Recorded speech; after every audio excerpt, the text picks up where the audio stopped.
Assalamualaikum warahmatullahi wabarakatuh. Perkenalkan, nama saya Rani Santini dari kelas 12 IPA 1. Di sini saya akan menyampaikan materi tentang kebijakan-kebijakan politik dan ekonomi pada masa pemerintahan B.J. Habibie. Yang pertama, di sini saya akan menyampaikan tentang kebijakan politiknya terlebih dahulu. Untuk kebijakan politiknya itu ada beberapa kebijakan. Itu yang pertama, B.J. Habibie memberikan kebebasan pada rakyat untuk menyalurkan aspirasinya, sehingga banyak bermunculan partai-partai politik baru, yakni sebanyak 48 partai politik. Selanjutnya, B.J. Habibie membebaskan narapidana politik atau juga disebut napol seperti Sri Bintang Pamungkas, mantan anggota DPR yang masuk penjara karena mengkritik Presiden Soeharto, dan Muchtar Pahpan, pemimpin buruh yang dijatuhi hukuman karena dituduh memicu kerusuhan di Medan tahun 1994. Untuk yang selanjutnya, B.J. Habibie mencabut larangan berdirinya serikat-serikat buruh di independen. B.J. Habibie juga membentuk 3 undang-undang yang demokrasi, yaitu yang pertama Undang-Undang Nomor 2 Tahun 1999 tentang partai politik, yang kedua Undang-Undang Nomor 3 Tahun 1999 tentang pemilu, dan yang ketiga Undang-Undang Nomor 4 Tahun 1999 tentang susunan. Untuk yang selanjutnya, B.J. Habibie juga menetapkan 12 ketetapan MPR dan ada 4 ketetapan yang mencerminkan jawaban dari tuntutan reformasi, yaitu yang pertama ada TAP MPR nomor 8 atau MPR 1998 tentang pencabutan TAP nomor 4 MPR 1983 tentang referendum.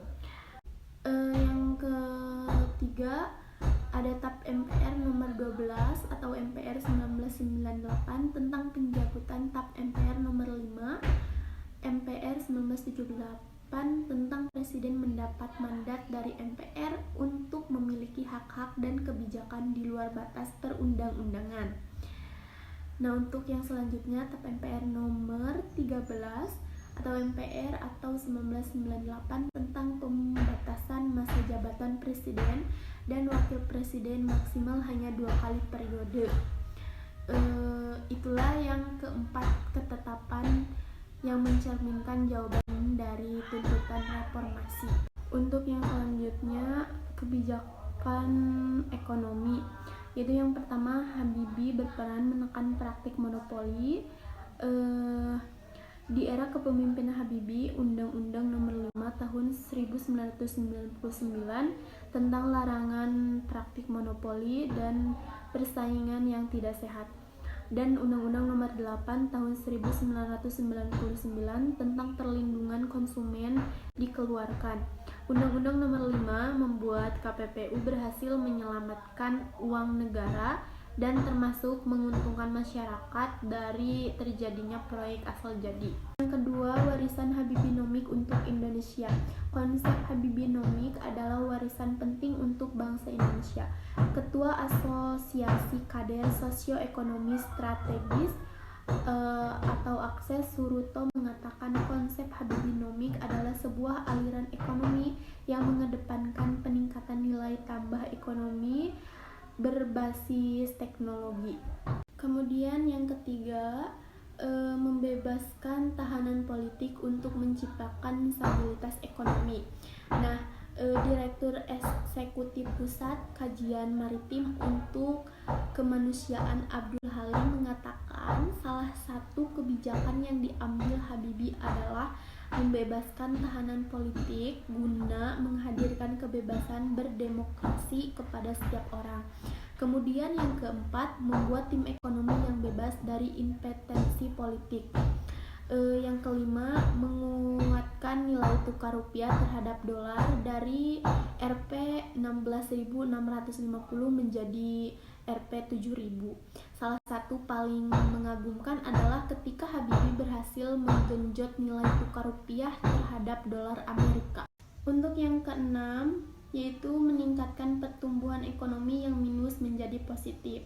Habibie bisa menciptakan pertumbuhan ekonomi yang tumbuh minus 13,13% pada 1998 bisa berbalik positif tumbuh 0,79% pada 1999. Yang selanjutnya saya akan menyampaikan tentang kebijakan-kebijakan politik dan ekonomi pada masa pemerintahan Gus Dur.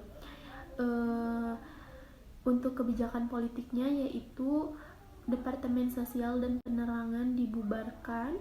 Yang selanjutnya menyetujui penggantian nama Irian Jaya menjadi Papua. Masyarakat etnis Tionghoa diperbolehkan untuk beribadah dan merayakan Tahun Baru Imlek. Untuk selanjutnya diumumkannya Kabinet Persatuan Nasional, pemilihan TNI dan Polri. Untuk yang selanjutnya kebijakan ekonomi, yang pertama melawan tenakan IMF. Selanjutnya perekonomian tumbuh positif dengan pertumbuhan ekonomi mencapai 5%. Selanjutnya ketimpangan mulai menurun dengan laju pertumbuhan PDB